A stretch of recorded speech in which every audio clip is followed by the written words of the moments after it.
तो सुखदेव जी स्तुत कीर्ति को कथा सुना रहे हैं। ये कथा पापों को नष्ट करने वाली है, आश्चर्यकारी है, सुनने वाले को पुलकित कर देने वाली है। देखो, पूर्व काल में यज्ञ दीक्षा के लिए उद्यत दक्ष प्रजापति भूतपति श्री महादेव जी को बुलाने के लिए कैलाश पर्वत पर गए।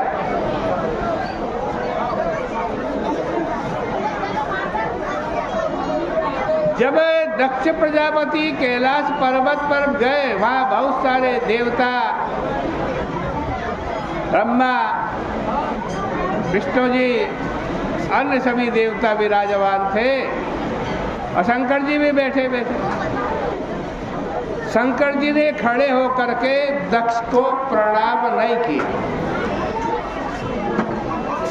क्यों नहीं किया? दक्ष की हित की कामना से ही प्रणाम नहीं किया।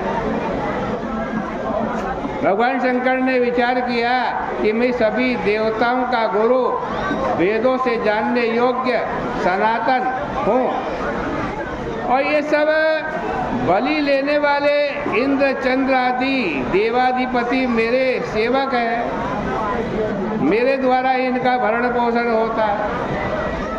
और यह शास्त्र जानकारों का मत है कि मालिक नौकर के लिए, पति पत्नी के लिए, आज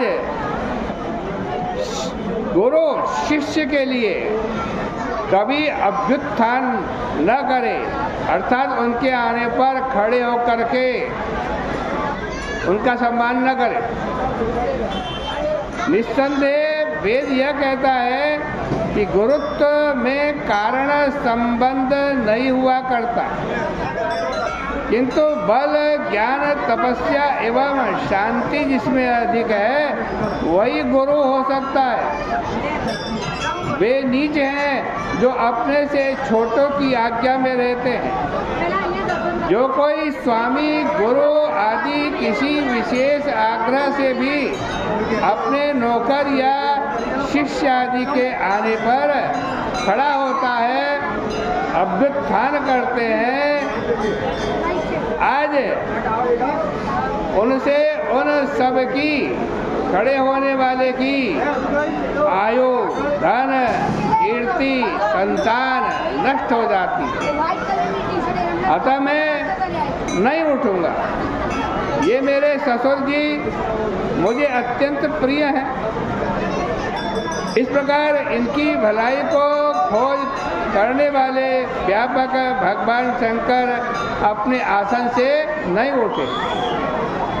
भगवान शंकर को आसन से उठा हुआ न देखकर दक्ष प्रजापति कुपित हो गए और उन महादेव जी के सामने ही उन्होंने बहुत प्रकार से निंदा वो करने लगे।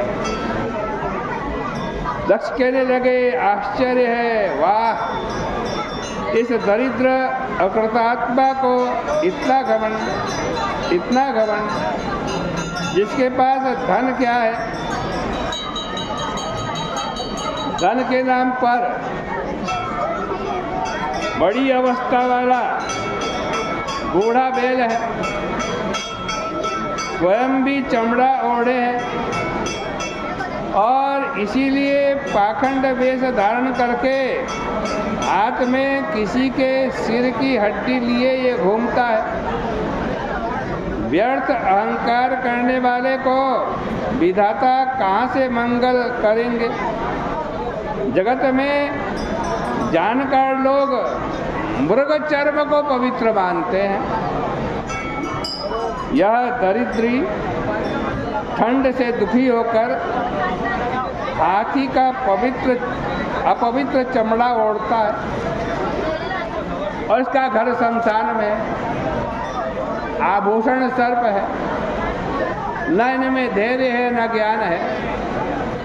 यह अधम क्षुद्र बकासुर से भाग गया।